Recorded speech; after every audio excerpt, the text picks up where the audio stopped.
Hey everybody, it's Josh Rutledge, your co-host for FearScape Paranormal Podcast. Thank you so much for listening.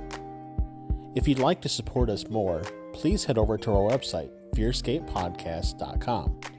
There you can click on store and browse some really awesome t-shirts and maybe pick a couple up, or even go to our Patreon page and see how you can support us monthly. We love bringing you awesome content just as much as you like listening to it. Enjoy the show. The following program is presented for entertainment purposes. WCHQ does not necessarily endorse the ideas presented.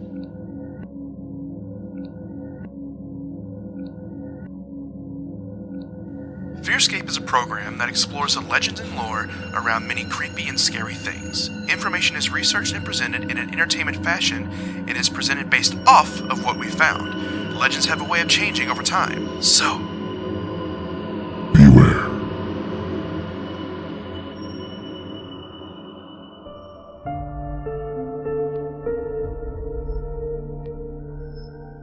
FearScape. Welcome back, ladies and gentlemen, to the first episode of 2020 of FearScape. And if you're listening on the radio station, it's the last episode of 2019. But no, this is FearScape here on 100.9 WCHQ, as well as the Destination Nation Network. We are very excited for you guys to be here today. My name is Stefan. I'm your host, as usual, joined as usual by my co-host, Mr. Josh Rutledge. How are you today? Hey, I'm pretty good. You didn't give me a descriptor today. Yeah, you know, it's the end of the year, beginning of the year, wherever this is, and, you know, I figured I'd give you a pass. I didn't want you to have to, like, I don't know, make your New Year's resolution be about, you know, being more descriptor. Yeah. Okay, I got you. Descriptor. But yeah, Happy New Year to everybody. Even if you're listening on the radio, it'll be here in just a day or two. But we're very, very excited just about what next year is going to hold for us. Going to be great. Holy moly, do we got a lot of topics. But just a reminder, radio listeners, that this is your last opportunity to listen to FearScape FM, the FM version, which is on 100.9 FM WCHQ, as sadly the news has come out that WCHQ is, after 10 years, closing its doors on December 31st. And so we will no longer be airing on WCHQ. You will be able to look through the archives and things like that as usual, but we just recommend that you begin to tune in to our podcast. So every Wednesday we post our podcast to listen. There are so many places you can listen. You can listen on iTunes, Apple Podcasts, same thing there. Spotify. Yeah, Spotify, Stitcher, Breaker, TuneIn, iTunes, SoundCloud. You name it, it's probably there. Yeah, just search FearScape. You'll find us. And follow us on Facebook and Twitter and Instagram at FearScape Pod. You'll be able to find us where we drop them there, or, you know, just whatever. Subscribe to us wherever you listen to your podcasts, and you'll be able to still follow up. We'll still be covering a lot of stuff in Kentucky because this is our home. Yep. And so we love Kentucky stuff. And but anyways, I want to get moving on.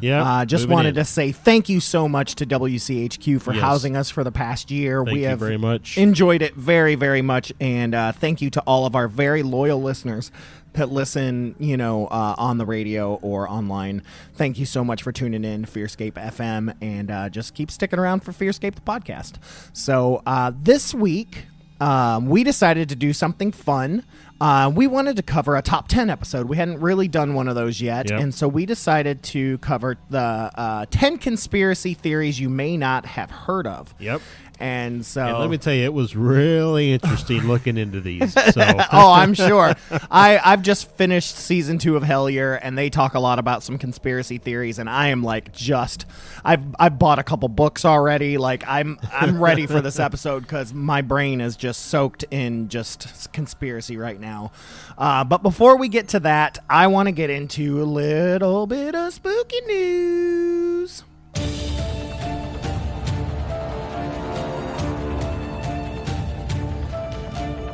All right, so I've got two things here for spooky news.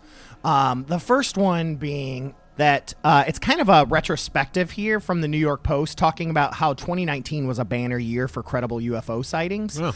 And since we're at the end of the year or the beginning of the year, depending when you're listening, this is a perfect time to or talk if you're about... a time traveler. Yeah, if you're a time traveler. But the article itself opens up by saying it's been a hell of a year for unidentified flying objects. So once thought to be fictional works used to sell tabloids, 2019 has been awash with news of UFOs, alien, and strange phenomena from verifiably sane sources. And they reference a couple here. So in May, they talk about the Pentagon admitted that it investigates UFOs soon after Navy pilots claimed to not only have seen but recorded UFOs during training exercises in 2004 and 2015. And then in November, another report in Popular Mechanics confirmed that after the 2004 incident, 2 unknown individuals took the data tapes away and wiped the Navy hard drive. Ooh. Meanwhile, Wipe it down. Wipe it down. Meanwhile, just around the time the Popular Mechanics report was released, unidentified flying objects were captured on video off North Carolina's Outer Banks, and the Army announced a partnership with Blink-182 frontman Tom DeLonge, who we've talked about a lot, to the Stars Academy to research alien technology. But while astronomers say humans finding aliens may take a long time, 2019 was a particularly active year for UFOs visiting the Earth. And in fact, according to the National UFO Reporting Center, on September 21st in Gallipolis,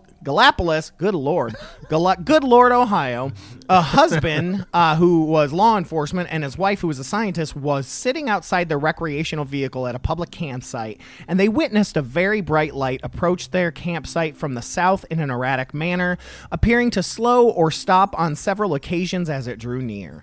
It got within 50 yards, they estimate, of their campsite, at which time, out of a sense of alarm, the husband, of course, reached for his .45 caliber sidearm, but he felt unable to use his arm or lift the gun. The object, estimated by the witnesses to have been approximately 20 feet in diameter, hovered nearby for approximately 8 seconds and then suddenly accelerated towards the west and disappeared. It accelerated. It did accelerate. Accelerate. Don't hate. But yeah, there's a number more. I mean, we've got 4 or 5 different things that go on here, and it just covers a lot of the stuff that we covered this year. So yeah, I mean, why do people always, if you carry a gun, why do you just want to shoot the UFO? I don't know. I'm not going to shoot a UFO. They got lasers. They got lasers. Or phasers. Or phasers. But yeah, very good year for Spooky News. And I have noticed, going back listening, that a lot of our Spooky News has been alien related, and I think this is why. But the second one, everyone kind of knows this, and it's kind of... it's just something that's happened, that the Space Force has gone from joke to reality. It was officially... funded 2 days ago.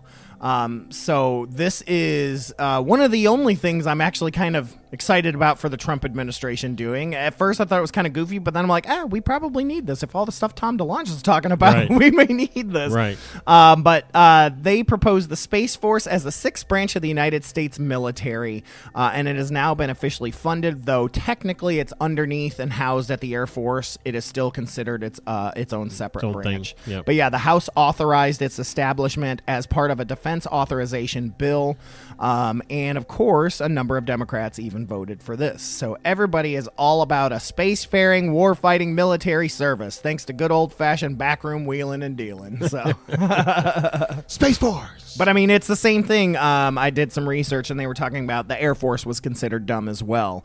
They were just like, who's going to use this? Well, I mean, until 1947 is when the Air Force was officially established. Yeah, because it was mostly done through the Navy. It was all through the Army, actually. Oh, Army? It was the Army Corps of... Because I know the Navy has a lot of air. Army Air Corps was... so like all during World War II and everything, all of those air stuff, all that stuff was all part of the Army. Mm-hmm. Except maybe in the Pacific, it might have been Navy, but... Right. Yeah. So, yeah. Good stuff. Interesting. I just think of Top Gun, so I just... Yeah, Top Gun in space. The Top Gun in space. Yep.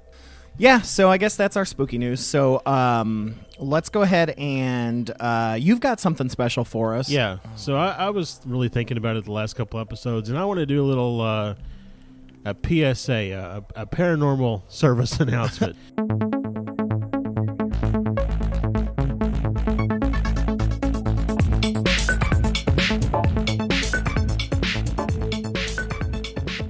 Yeah, so this is our paranormal service announcement.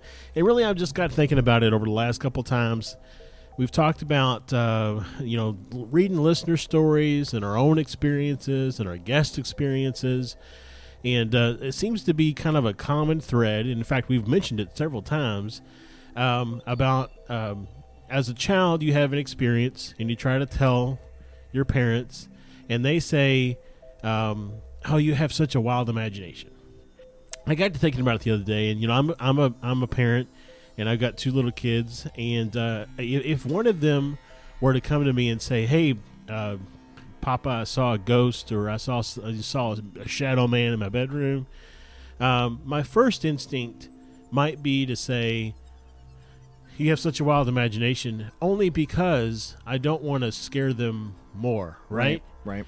But I think that there is something to be said for maybe acknowledging that there are things that can't be explained, and maybe redirecting or helping them to process and understand what that thing is, so that they don't grow up with some level of resentment that someone that didn't really believe in them or thought they were a liar or whatever the case may be. So this is a call out to parents out there that if you have a child that has experienced something like that, even if you're scared, it scares you, whatever, talk through it with them.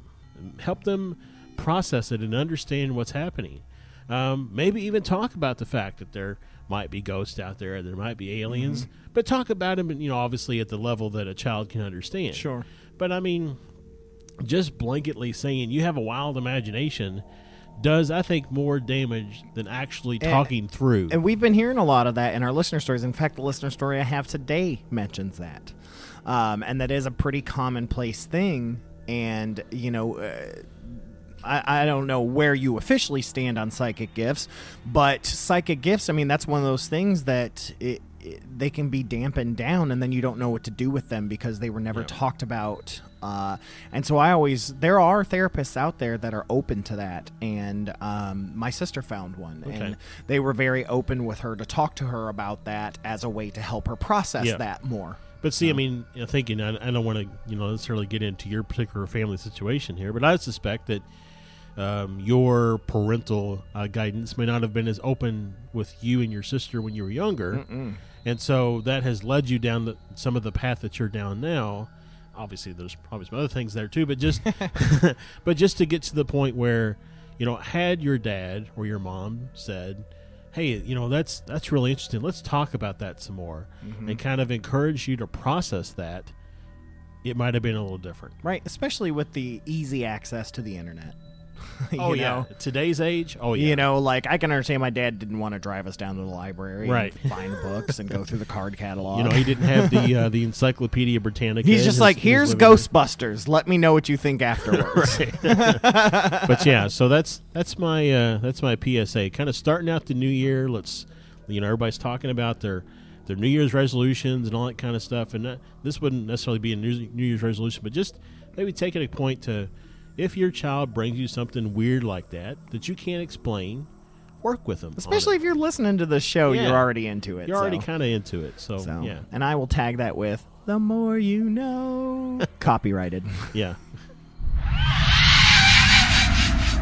All right, well, let's get into these. We are moving into our topic for the eve of 10 conspiracy theories you may not have heard of. I would like to start with, the very first one so let me quickly say, I did a lot of looking for conspiracy, and there's a lot of stuff out there.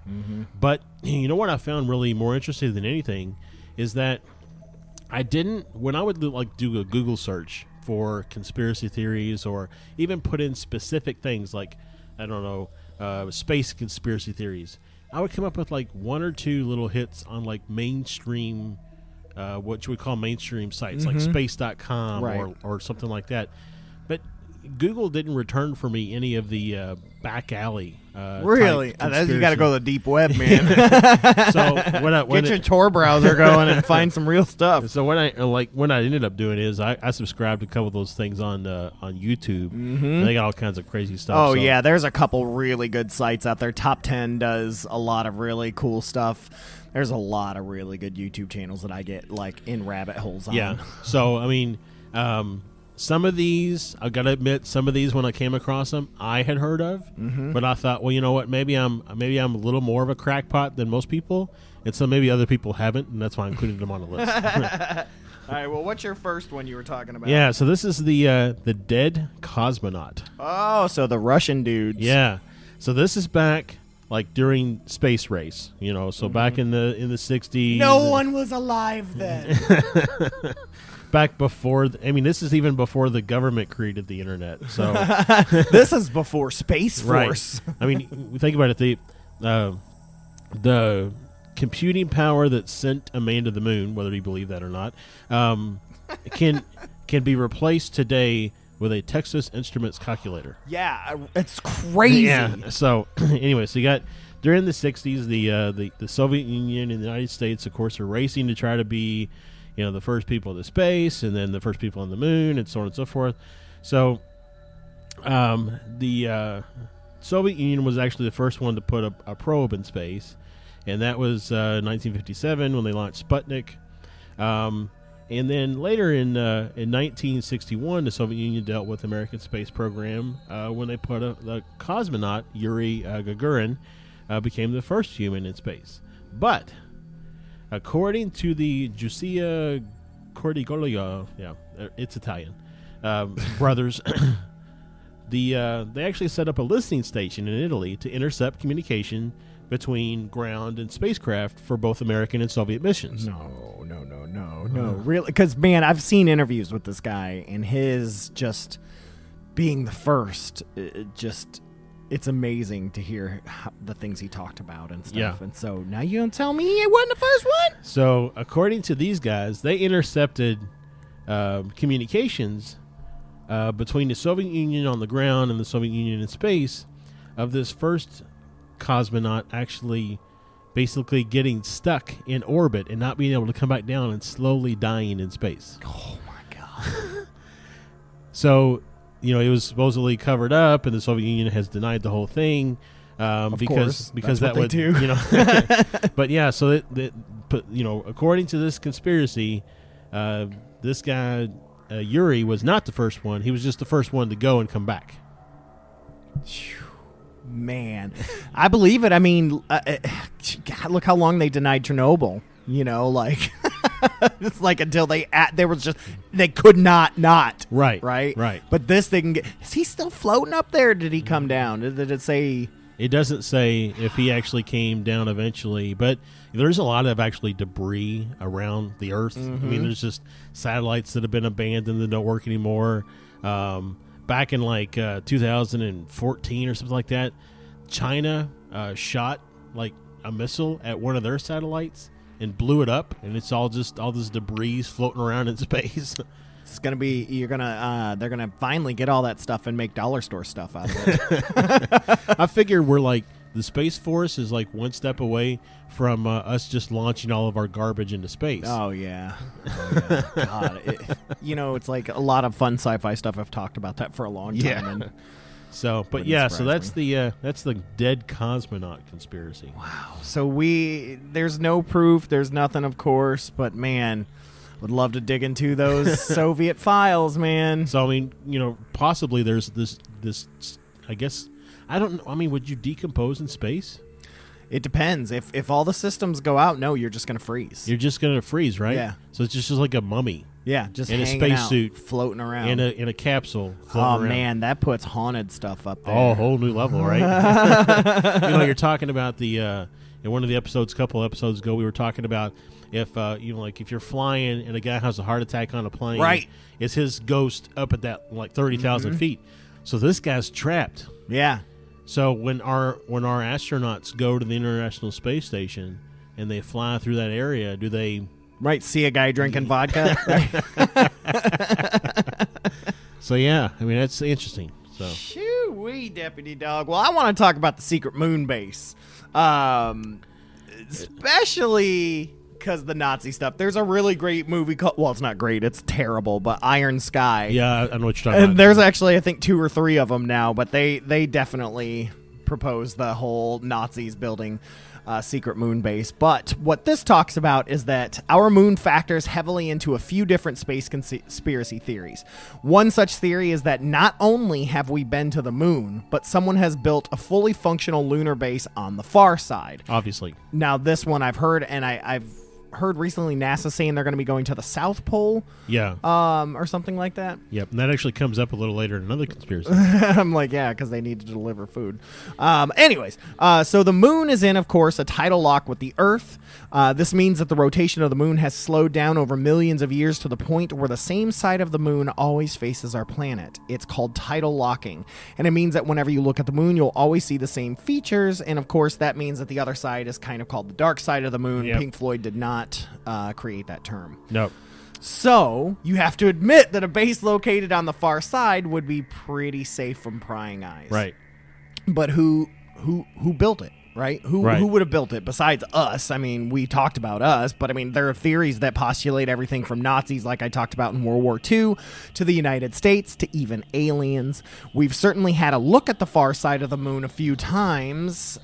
Many of the Apollo missions passed the other side and took amazing photographs, but images and video from these passes show no signs of secret moon bases, though who knows, they could have created Photoshop. Well, I mean, and it's dark. Yeah, it I is mean, dark. you're taking pictures in 1961 with a camera, Yeah. you know, or even the 70s. I think some of the later missions were in the 70s, but Yeah. still, the camera functionality was not that great in the 70s. It's basically like a Polaroid mounted on a baseball, you know. It doesn't help conspiracy theorists that some of the evidence they pointed to in the past turns out to be promotional efforts for movies like Iron Sky or even Transformers Dark of the Moon. So far, it appears that science fiction is the only place that you're going to find a lunar base. Now, I did see last week, I believe, there was a press conference from NASA, and they talked about we're building a colony on the moon soon, and one of the things that they want to do is actually build basically like a telescope type thing on the other side of the moon, right? Because then it would be no noise or no radio signals or any of that kind of stuff from Earth, and so it would be more likely to pick up good strong signals from any alien stuff out there. I'm very excited about it. And I wonder, all those people that bought land on the moon all those years ago, yeah. do you remember? I wonder if that's going to become official. Oh, I know. I mean, that whole thing is kind of weird because did that guy even have rights to sell land on the moon? I don't know. But I know people that have passed their land down in their will on the moon. What's that thing that, like, it's the guy sold the Brooklyn Bridge or whatever? Like, I don't remember what that... Something like that. And he wasn't legitimate because he didn't actually have the rights to sell it. But whatever. Whatever. You know, I got my acre on the moon and I got my pet rock and I'll be all right. Yep.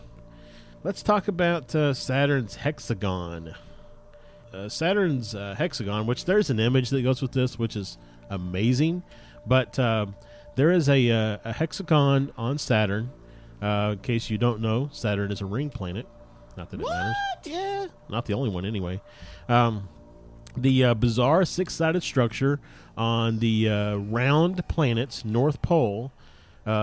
Basically, the straight lines and polygons are not so common in nature. So, like, what is it? Is it alien? Is it, something else?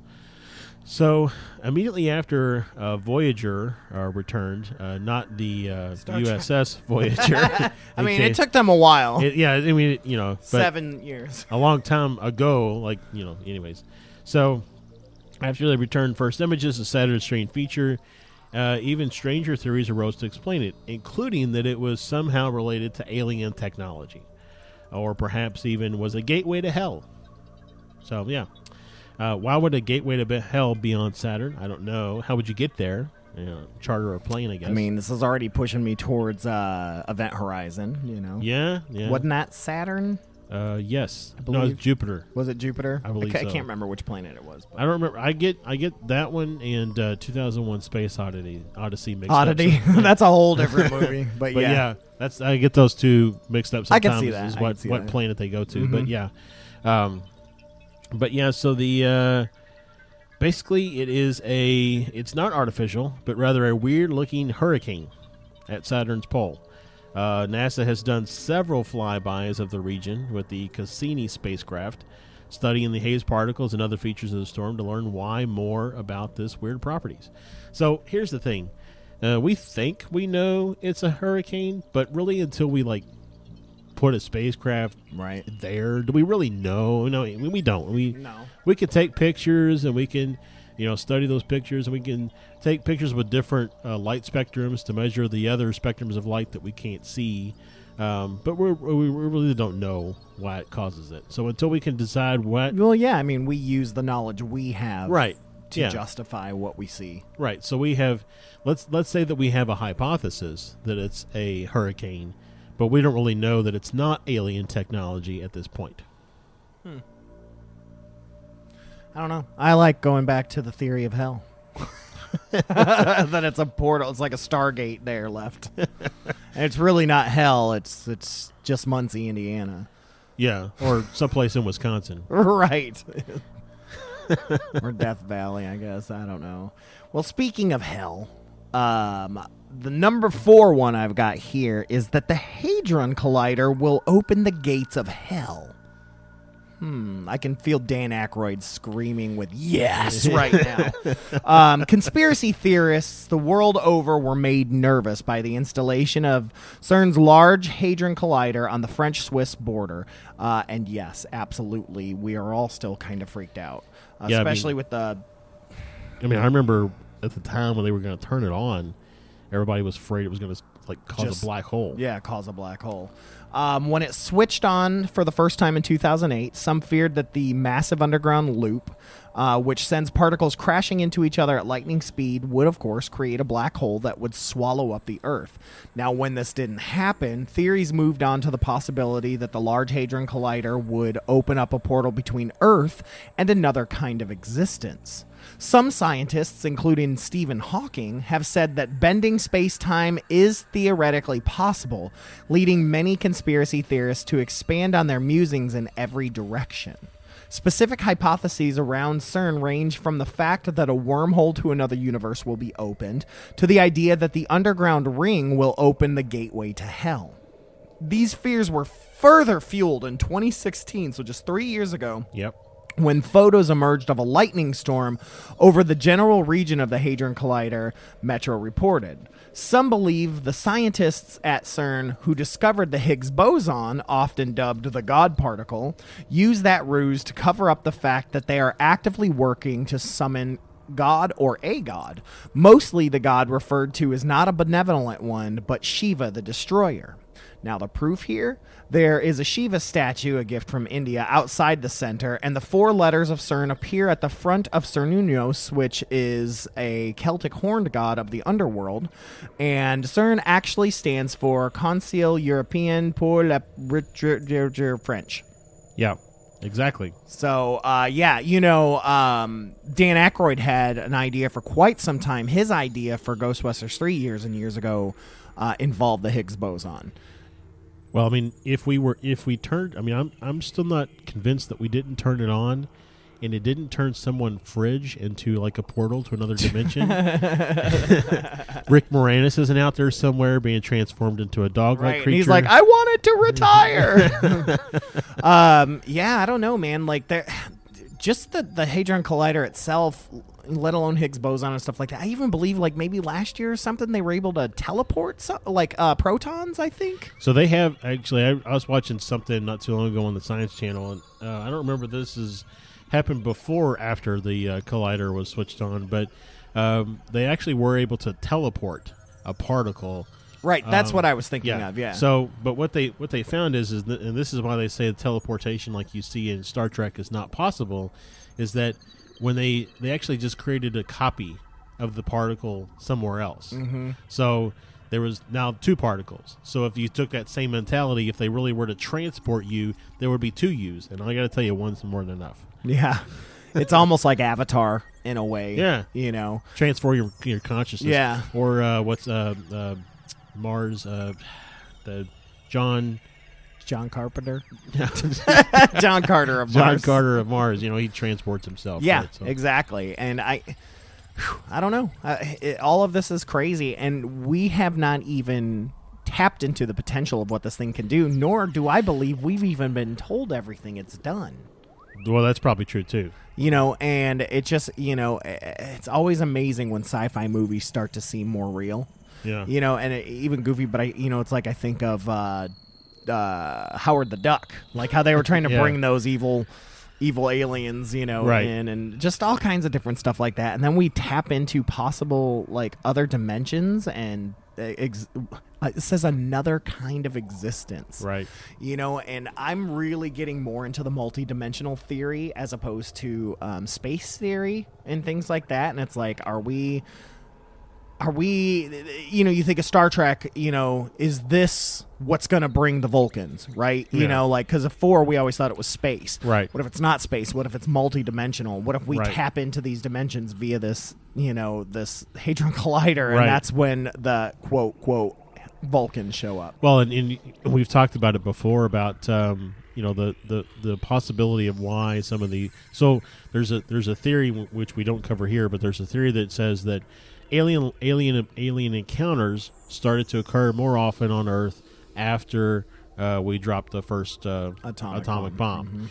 Mm-hmm. And then there's a theory that says that they kind of dropped off as our technology improved.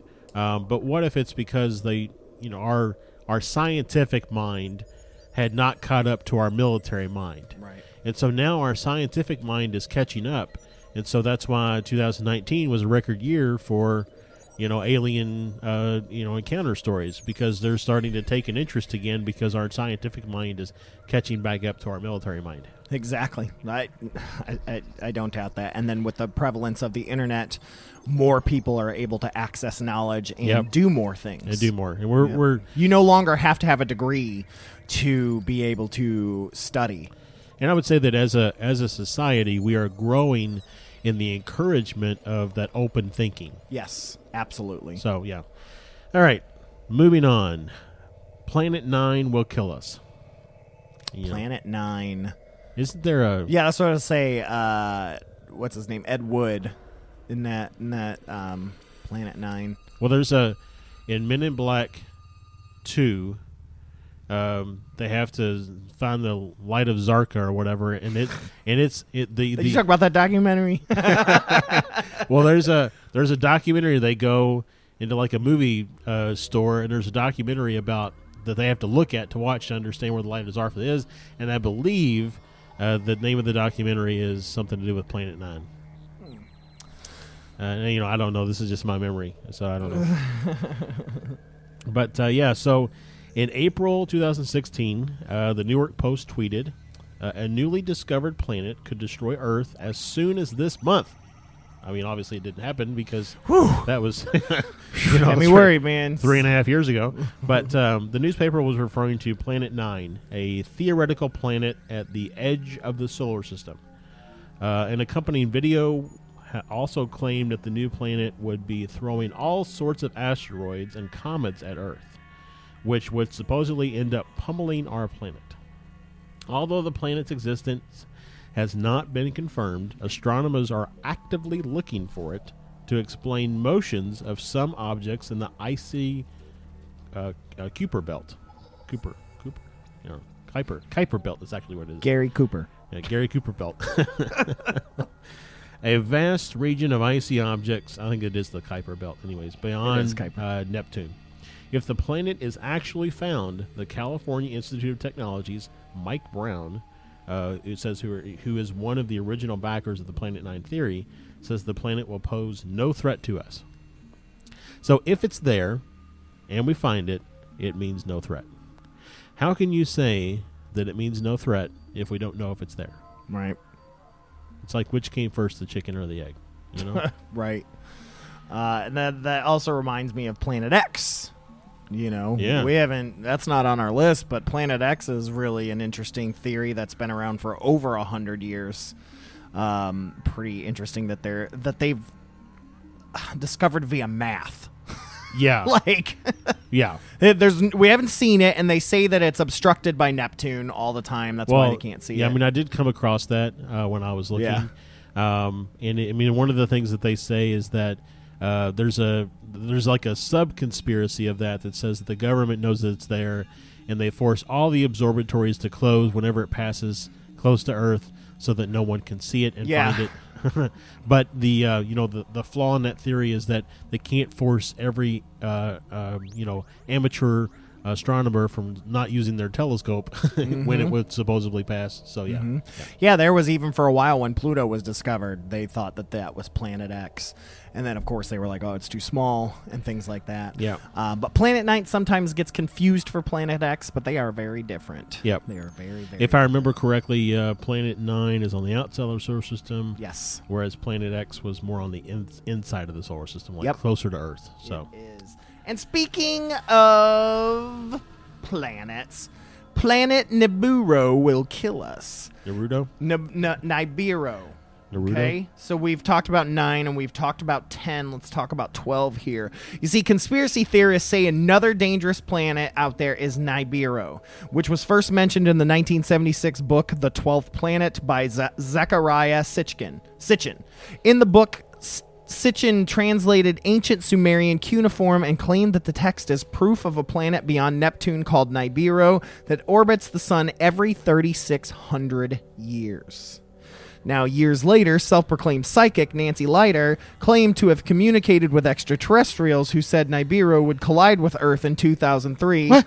Oops. When that didn't happen, the date was moved to 2012, and of course linked to the 2012 doomsday predictions because of the Mayan calendar. Just a reminder that didn't happen. Of course, the collision never happened. The world didn't end in 2012, and no astronomer has ever found a planet on a collision course with Earth. Now, I will say there are rogue planets that are not in rotation places that have disconnected from their own. Right. Their stars went supernova. Yep, or whatever. and they're just floating around out there. So it's possible. They're actually called dark planets. There's actually a couple of good articles out there online to look out if you want to check it out. But look up dark planets. It's really cool what they know is out there or what they think is out there. So yeah, that the whole planet Nibiru and thing, so we've talked a little bit on the show about multi-Earths or the multiverse. There's 52 of them. Well,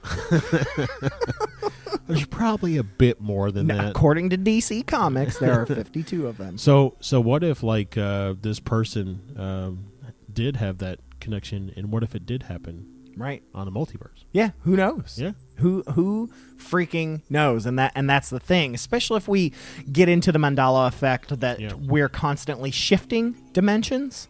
That at one point we could have had contact with them in the dimension we sat in for that time. Right. Yep. Who knows? Good stuff. Good stuff. What do you got next for us? The reptilian elite. Oh, yeah. Man, Doctor Who talks about these guys. So, yeah, the reptoid hypothesis is a conspiracy theory which advances the argument that reptilian humanoids live among us with the intention of enslaving the human race. It has been championed by former BBC sports presenter David Icke.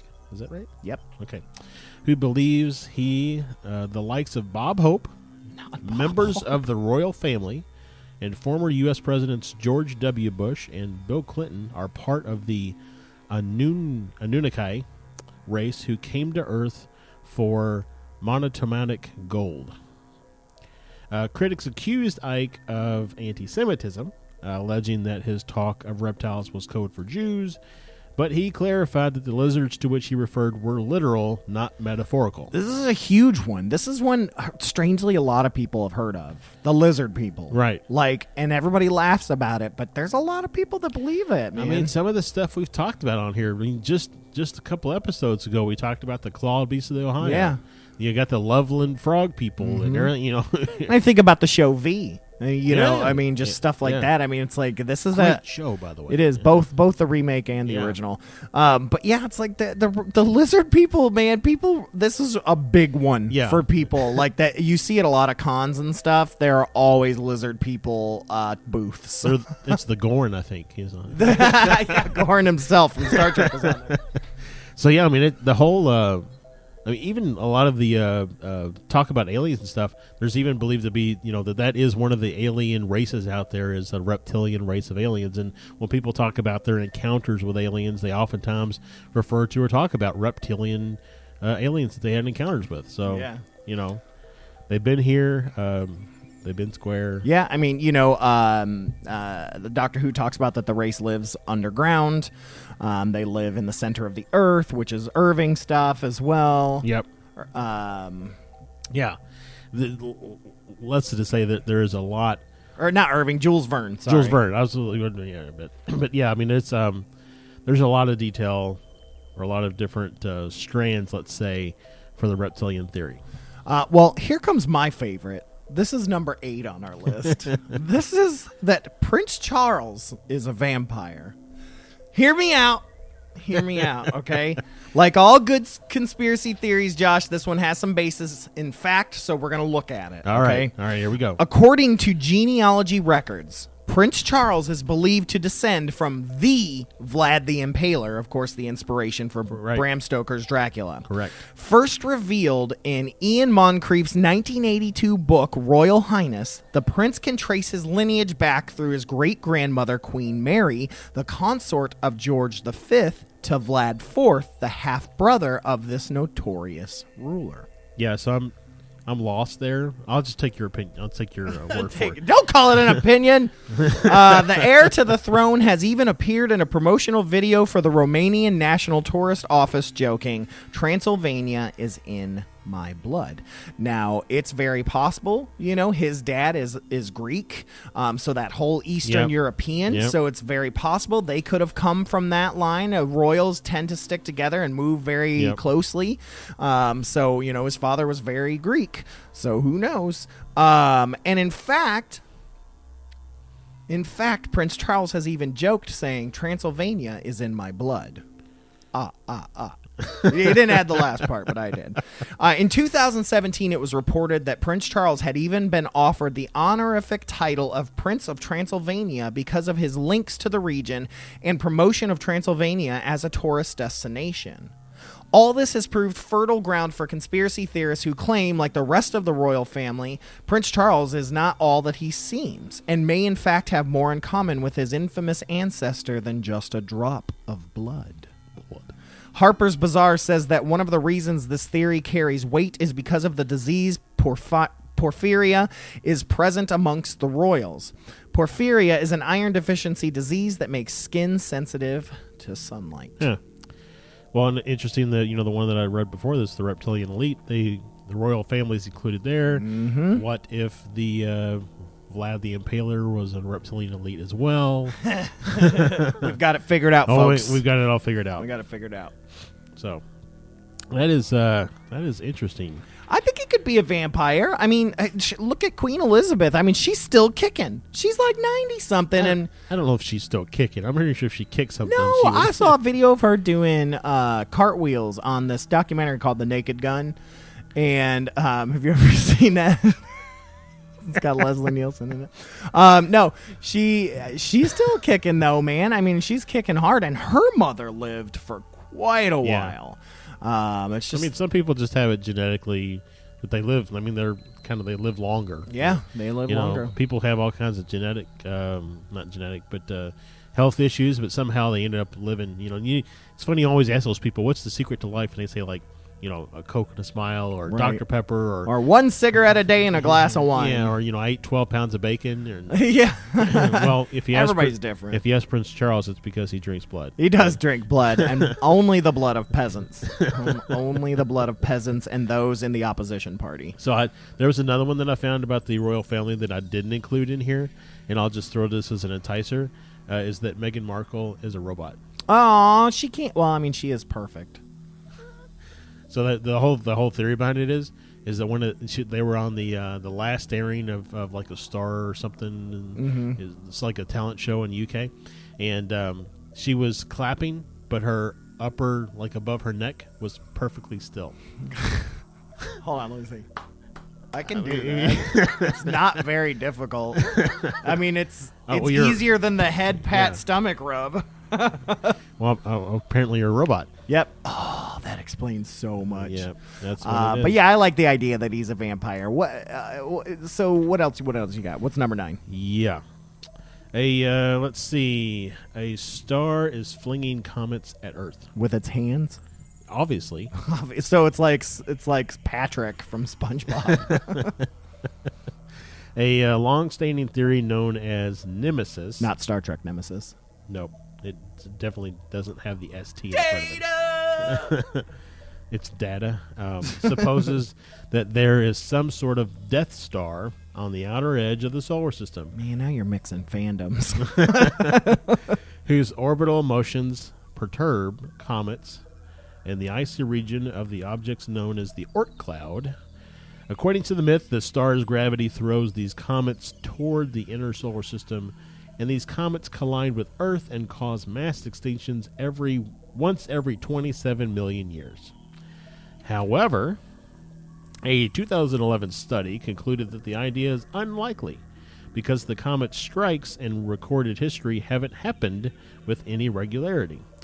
The pattern that was recorded in the hoax is actually a statistical artifact or the result of researchers trying to find patterns in nature where they do not exist. The study's authors found. So a star is born. It hurdles. Lady comets. Gaga. Lady Gaga is hurdling comets at the Earth.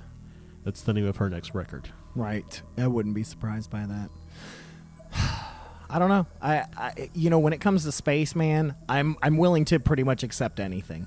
Like a spaceman? No, I mean just outer space in general, like because there's still so much we don't know. Oh yeah. Who knows? We don't even know stuff about our own planet. No, gosh. We understand like a minuscule amount of information about our own planet, and like when you think about it this way, we live on the the crust of our planet. How many miles is below the crust that we know nothing about? We know nothing about. And it's like, how pretentious are we that we call our dirt Earth? Like, we don't go to Mars and be like, oh, I got a bucket of Mars here. Yeah. You know? Or is it Earth just another name for dirt? Like some sci-fi thing I was watching, they called Earthlings dirtlings because that's what they referred to themselves as, was Earthlings, which was dirt. Yeah. And so they called them dirtlings. I always thought that was funny. Number 10 here. I'm going to say this very slowly. Impending doom. That's right. Impending doom. DNA database. There is a theory which says the reason all of these DNA testing services have sprung up lately is because there is a looming doom for the Earth and the government needs to know who to save. We've heard this as 2 different theories. One is that the government is cloning the best humans for a settlement to save the human race, so that would be you and I. Obviously. Yeah, and the other is that when the time comes, the government will use the DNA database to pick the best population to repopulate the Earth. Recently, it was announced in a public press event at NASA that by 2024, we will start building a permanent base on the moon. This, coupled with the DNA database theory, means to some that whichever option will be used, the clones or those selected will live on the moon until the Earth is habitable again. And immediately, this makes me think of Sequest. Yeah. Remember when the last season when they had the clones on there? Yep. Mm-hmm. So I have to give a little quick shout out. This last one is my boss's theory. And, so you got a bonus one here? Well, no, this impending doom one. Oh, for impending doom? Yeah, this is my boss's theory. Oh, yeah. But I mean, it totally fits. I mean, think about it. I mean, these spring up things of all these DNA, and they market it as, your family's history, but who knows what they actually are going to do with that data. And, I mean, it's like a, kind of ARC situation, right? Yeah. They're just going to collect everybody's stuff and then we're going to inhabit Mars or the moon or something. And you take all these stories with the Hadron Collider and everything, and you throw that in the mix, and maybe they do know that something's coming. Maybe they did spark a black hole. Maybe. Ooh. They're just going to shoot our DNA into space, much like we shoot. Never mind. This is a family program. Never mind. Very interesting theory, though. I dig that. I mean, a lot of conspiracy theorists do say that the government, or at least the shadow government, definitely knows. So I do have a bonus for you. This is the Grand Unified Conspiracy Theory. Otherwise known as Gukt. Sounds Klingon. Only if you say it like Gukt. Yeah. All right, so to the most dedicated conspiracy theorist, none of these plots on their own is sufficient to explain the sustained malevolence of the world in which we live. Instead, each one is a manifestation of what Rationale Wiki describes as an interlocking hierarchy of conspiracies, dun, dun, dun. in which all the world's events are controlled by a single evil entity. It is the complex and self-reflective premise. If it is correct, then it must be the case that awareness of the grand unified conspiracy theory Gukt is itself a part of the conspirators' plan, and so, of course, is this list. Ooh, see, now you got me all messed up. So one entity, because obviously, unless it's a Dread Pirates Roberts type thing, conspiracy theories have been around for a long time. Yeah. So is it, a mythical being, Well, but, you're applying... human. Well, that's what I'm saying. Is it non-human? Well, my point is that you're applying human concept of time to something else. I mean, it could be in its timeline only a couple years old in the way that we understand time. So a day to us is 1,000 days to us is like a day to God, or whatever that line is. I don't know what you're quoting from the Bible. Okay, well, it must be true then. So but yeah, I mean, so if it is some malevolent being out there that some bean, it's just literally a great northern bean, pinto bean. No, it would obviously be a kidney bean if that was the case. Yeah, it's red on the inside and the outside, and just yeah. So yeah, these are the 10 plus 1, let's say, of the conspiracy theories that you may not have heard of. Yeah, I mean, we didn't even touch on other things like, of course, the moon landing being faked by Kubrick. There's the old, chemtrails, pod people. Yeah. Oh God, this girl I used to date. I hope you're listening because I'm calling you out, Aaron. She was all about them chemtrails, dude. Every time we were driving, she'd nudge me and be like, and I'm like, get out of here, man. She's like, I don't ever see those in the country. I'm just like, what? What was it? The Agent Orange and all that kind of stuff. They were saying that they were spreading. Yeah, I mean, we covered on the show before you came on MK Ultra, but that was proven true. And then, like I said, I've been listening to Hellier, and so there's a lot of stuff talking about stuff that Aleister Crowley believed and things like that. So yeah, I mean, there's just all kinds of stuff out there. Yeah. All kinds. Takes all kinds. And we haven't even dipped into, like, in the paranormal ghost field. Well, if you ever listen to, stay up really late and listen to Coast to Coast, there's all kinds we love of Coast to Coast stuff on there. And you can listen. What's really cool is they've archived all of Art Bell's old stuff, and they're constantly archiving things from Art Bell, who I mean, he was the progenitor of all this mainstream stuff in a lot of ways, and he talks a lot. I just love listening to his episodes, especially in the times before the age of the internet and things like that, when all you had was just this research from this person, and you kind of had to just go with it, Yeah, you know? take it on faith. You know, it's like I always wondered if like George Noory and them, while they've got their guests on, are like researching the whole time. Like, Yeah. well, buddy, let me tell you. yeah. Though George is like, I believe everything. No, but I like George Noory too. Yeah, all good guys. All good guys. Yeah, and it's like, God, I mean, we haven't, like I said, one of my favorite conspiracy theories, and we talked about it a little bit with Keith. In fact, there's two, is one that the Vatican houses. Oh, yeah, I've heard that. Just all this amazing stuff. There's a topic that I want to cover one day about, I can't remember the name of it. I think it's just like called Chronovision or something along those lines that the Vatican is said to have had created, where they can like see into the future and stuff like that with it. And they were able to create a television that projected it and stuff like that. There's it's on the topic list. Well, We'll be covering that down the road. There's the whole, I don't know if you ever watched the show that was, I think it was on Stars, called Da Vinci's Demons. Yes. That was a really good show. So they talked about like some of the things that Da Vinci uncovered or found out were hidden away by the Vatican in their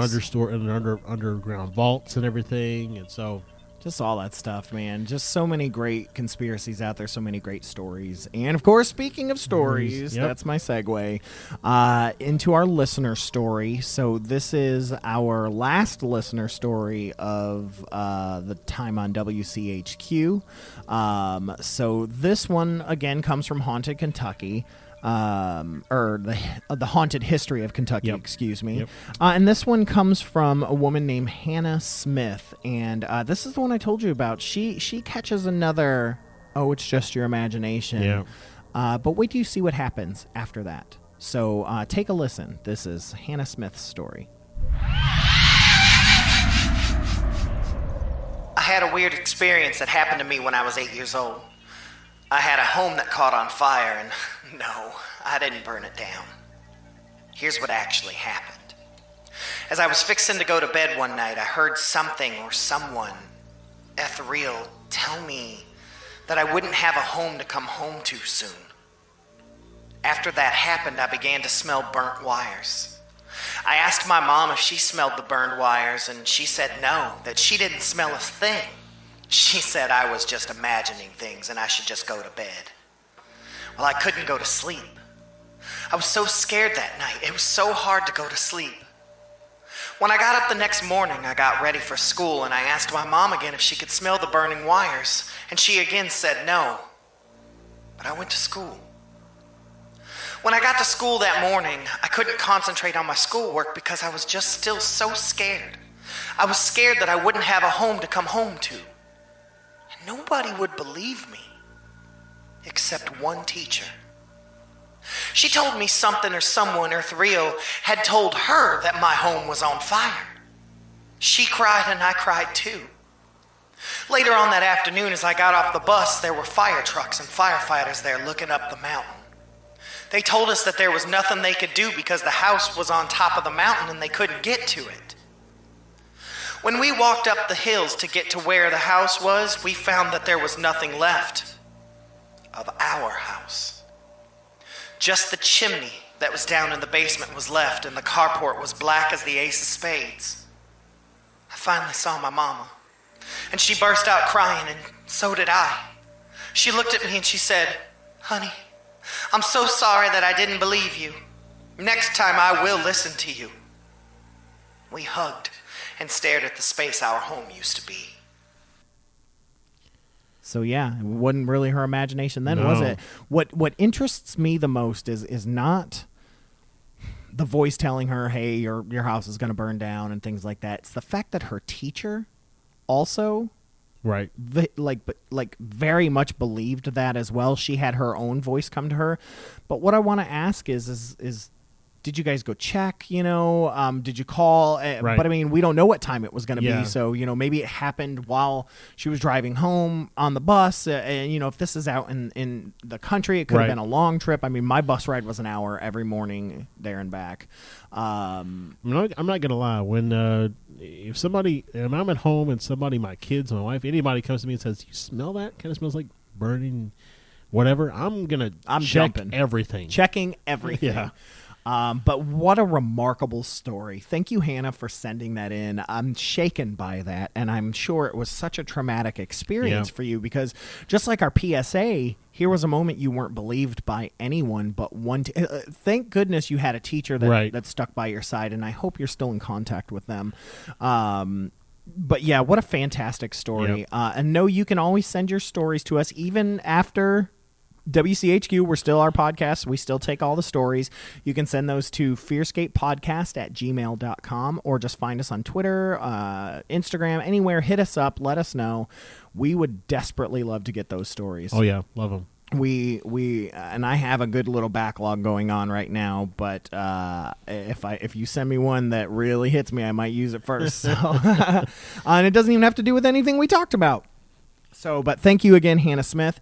But we need to get out of here. Yep. But thank you so much to everyone that listens, all the patrons here at 100.9 FM WCHQ. Thank you guys so much for 10 years for the station and a year for FearScape FM. We have had an absolute blast here. This even comes from Brad. We all just had an absolute good time. Yep, we are so thankful for the fan mail we got, and everything that we received from you guys has just been overwhelmingly awesome, and we're so thankful. And please keep listening to us on all the streaming things. They're pretty easy to listen to, especially if you're already streaming the WCHQ app. Just go ahead and get Stitcher or TuneIn or Anchor or any of those, and just listen to us on there. It's super easy. And just go ahead and follow there. That way you'll know whenever we drop a new podcast. Or subscribe on iTunes. Whatever it takes. So, but we are going to get out of here. Make sure to listen to all the other podcasts on the DNN at destinationcomics.com/DNN. And on that, I guess we got to get out of here, man. Yep. Sad to say goodbye. But on that, I will catch you on the flip side. This has been Stefan. And the truth is out there. This has been Josh. And remember, everybody, make sure to hold those blankets extra tight. And we got to go. Good night, everybody. Good night.